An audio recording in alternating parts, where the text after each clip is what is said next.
ఇండియాలో ఇప్పుడు ట్రెండ్ మారింది. కంటెంటే కింగ్ గా నిలుస్తోంది. ఫ్రెష్ కథలతో వచ్చే సినిమాలకు ఆదరణ దక్కుతుంది. ఇప్పుడు ఇదే విషయాన్ని మరోసారి ప్రూవ్ చేసింది return of the dragon. Pradeep Ranganathan ని జూనియర్ ధనుష్ గా మార్చేస్తోంది. లవ్ టుడే సినిమాతో తెలుగు ప్రేక్షకులకు పరిచయమైన తమిళ హీరో ప్రదీప్ రంగనాథన్ తాజాగా డ్రాగన్ అనే మరో సినిమాని ఆడియన్స్ ముందుకు తెచ్చాడు. తమిళ్లో ఈ మూవీ భారీ కలెక్షన్స్ రాబడుతోంది. తెలుగు రాష్ట్రాల్లో సూపర్ హిట్ టాక్ తో దూసుకుపోతోంది. 3 రోజుల్లో 25 కోట్లు వసూళ్లు చేసింది డ్రాగన్.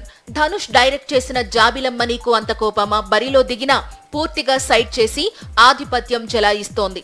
ఇటీవలే ఈ సినిమా చూసిన దర్శకుడు శంకర్ యూనిట్ పై ప్రశంసలు కురిపించాడు. దీంతో డ్రాగన్ పై ఆడియన్స్ లో మరింత క్యూరియాసిటీ పెరిగింది. లాంగ్ రన్ లో 100 కోట్లు వసూళ్లు చేసే ఛాన్స్ పుష్కలంగా కనిపిస్తోంది.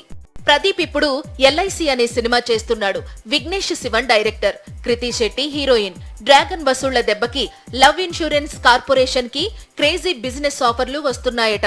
మొత్తానికి దర్శకుడిగా కెరీర్ స్టార్ట్ చేసిన ప్రదీప్ రంగనాథన్ ఇప్పుడు హీరోగా సెటిల్ అయిపోయేలా ఉన్నాడు. విజయ్ సేతుపతి, ధనుష్ దారిలో వెళుతూ తనకంటూ ప్రత్యేకమైన స్థానం సంపాదించుకుంటున్నాడు.